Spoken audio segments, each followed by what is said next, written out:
How are you? Good. How are you? Good. It's the big day today.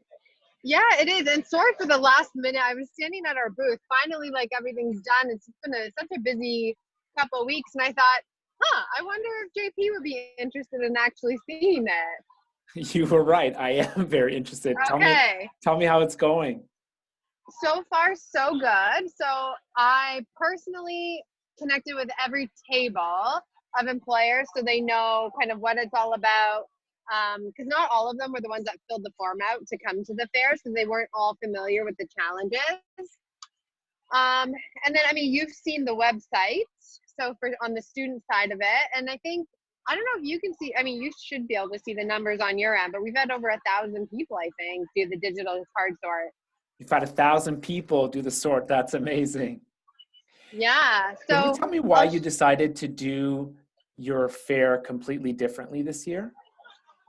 um, I think I mean, I meet one-on-one with students, and the team that I'm a part of, we're student facing. The team that runs the fair is employer facing. So, I mean, we work together and separate. But I think when I was talking to students about the fair, and when we've heard feedback from employers, they often say that students don't necessarily know what kind of questions to ask, that they often get really basic questions from students, that they don't feel the students are prepared for the fair. And then on my end, meeting with students, sometimes they just don't even know how to approach the fair. And so it turns out into this name recognition game. Well, if I kind of know that name of that company, then I'll go talk to them. Or whereas there might be companies who are doing really interesting work, but I don't know who they are, so I don't necessarily go talk to them. So I think there was such great reception from the challenge cards when we introduced them to students and staff that my mind just got going, and I thought, what if we could try to find a way to align our employer side with our student facing side, and that this served as a bridge. That's awesome. I love the way you made the concept come alive. And like I said to you in my email, I gave your example in my presentation at Connexus 2020 this year. And it helped the concept. It helped people in the audience that were learning about the challenge mindset for the first time visualize it, think about like a concrete way to do it. And you guys are actually doing it. Yeah, it was great. And it was, I mean, in all honesty, it was one of my colleagues. We started working out together, and we'd walk back and forth from the gym, and we'd often just throw around ideas and challenges that we were experiencing in our own work. And that's how it came up. I kind of just in passing said, hey, you should do this. And then it just happened to coincide with when she was launching the form for recruiters to apply to come to the fair.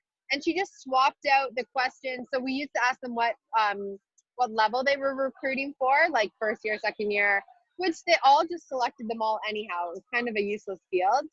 And instead, she inserted the 29 challenges and allowed recruiters to identify which ones. And I mean, the recruiters love it, and so did the students. So it's such great feedback today.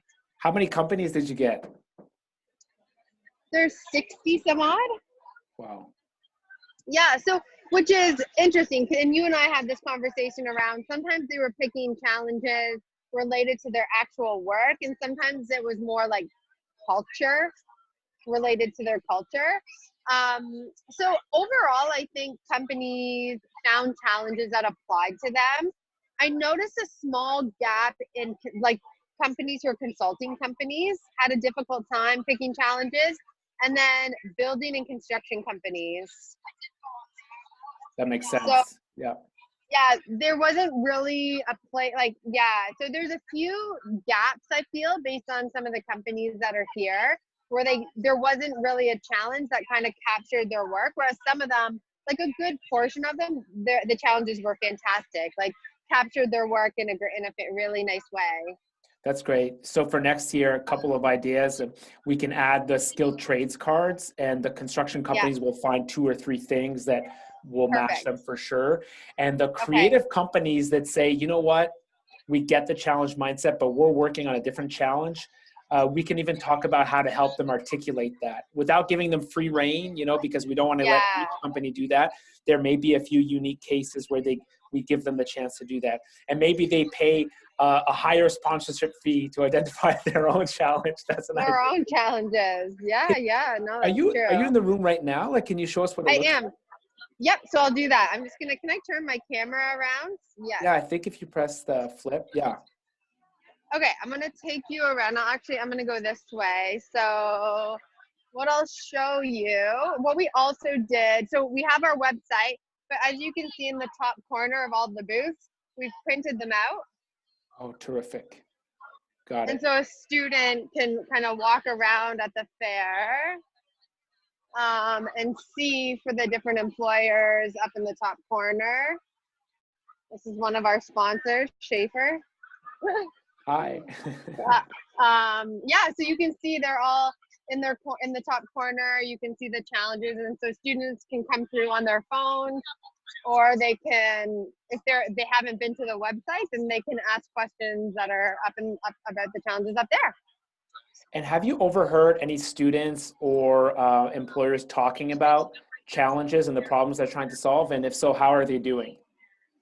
Yeah, so as I was making my way around this morning, just in making sure all the employers knew what this was all about, I had one of them, boss, who I just went by, who said, oh yeah, we've already had students ask. One student asked about artificial intelligence and how they were working in that area. Another employer had mentioned they had students ask about using big data. So they have had students already. And one employer said to me, she said, this is so refreshing. I hear that a lot, the refreshing part. I'm glad. I think our field of career exploration was due for a refreshing new take. And yes. I think other schools are going to follow you and try to put a twist on this and do it differently.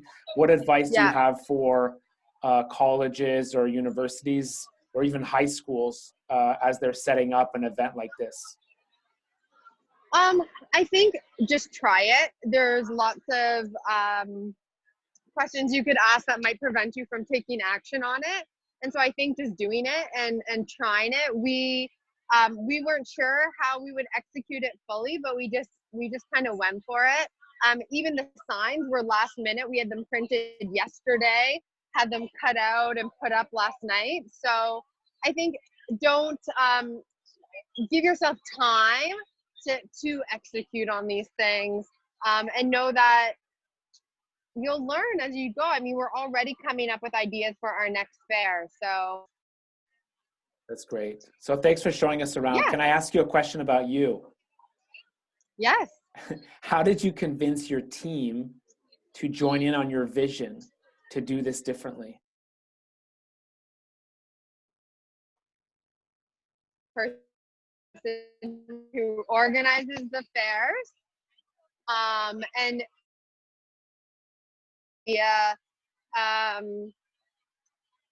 sorry, I don't know if I lost you there. I lost you for just a sec. What I was saying was, how did you convince others to jump on this new vision with you? Honestly, it wasn't hard. Everyone loves the challenge cards. I've done it with all our larger staff. So everyone was already really, really familiar with the cards and eager to think about ways to continue using them. And so it was a really I took some of I took ownership for what it would look like and how we would roll it out. So I think to have one person who's comfortable with what this method is and what the cards are and then how to roll it out really helped. But honestly, there was no convincing. People love the cards and love your method and thought it was such a great idea. Like I've had nobody give pushback. That's great. Well, thank you for being a champion. I'm thrilled. Yeah. I'm so glad because the students that you're helping, they're in a state of suffering. They're anxious about figuring it all out, and they've been told their whole lives they have to pick one job title, but you're presenting them a different way of doing it with the challenge mindset. I'm thrilled. This whole thing comes to life because of you. So thank you for doing it. Oh, well, no, thank you. You're the one that created this. And I love, every time I tell people, I love saying it's a Canadian company. I don't know. There's so often we use US or American resources, or So it's really nice to have a Canadian company that we're doing this with that kind of started this all. Thank you. Good. I'm glad. Mm-hmm. Thanks for taking the time to give us this snapshot. I really appreciate it. I really appreciate you, and keep me posted on how are things going. Are you planning on doing some sort of survey with students or employers to ask for their feedback? Yes, we are. So we are going to do a survey. I don't know if you have any questions you might want to know the answer to, or I mean, even if you say, oh, I'd love if you could ask this question, I could try to make sure it's in the survey. Yeah, I'll send you that right now, and you can let me know how it goes. Yeah. Okay. All right. Thank you so much for the Great. time. I'm Thanks, so glad you reached JP. out. Yes. Okay. Have a Have a great good day. one. You too. Bye. Bye.